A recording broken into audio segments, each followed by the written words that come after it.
दम आलू तुम्ही आत्तापर्यंत काश्मीरी खाले असतील, पंजाबी खाले असतील, पण कधी महाराष्ट्रीयन स्टाईलवाले दम आलू खाल्लेत का मंडळी? जर महाराष्ट्रीयन स्टाईल कधी खाल्ले नसतील तर नक्कीच ही रेसिपी ट्राय करा आणि मला कमेंट करून सांगा की तुम्हाला ही रेसिपी कशी वाटली। सर्वप्रथम आलूला चांगलं धुवून घेऊन त्याला चांगलं गरम पाण्यामध्ये शिजवून घ्या।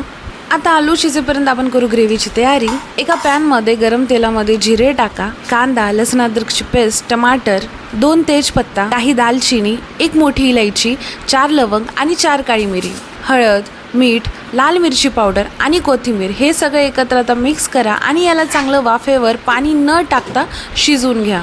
हे चांगलं शिजवून झाल्यानंतर याला चांगलं आता मिक्सरमध्ये आपण बारीक करू आणि मंडळी प्लीज पाणी न टाकता याला चांगलं बारीक करा।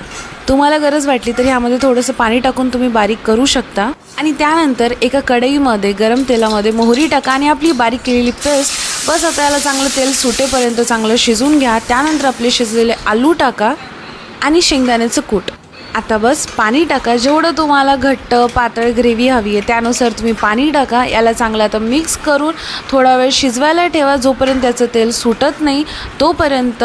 आणि मग त्याच्यानंतर आपली ग्रेव्ही रेडी झाली। आता तुम्ही दम आलू मस्त महाराष्ट्रीयन स्टाईलवाले एन्जॉय करा। भेटू पुढच्या व्हिडिओमध्ये मंडळी, धन्यवाद।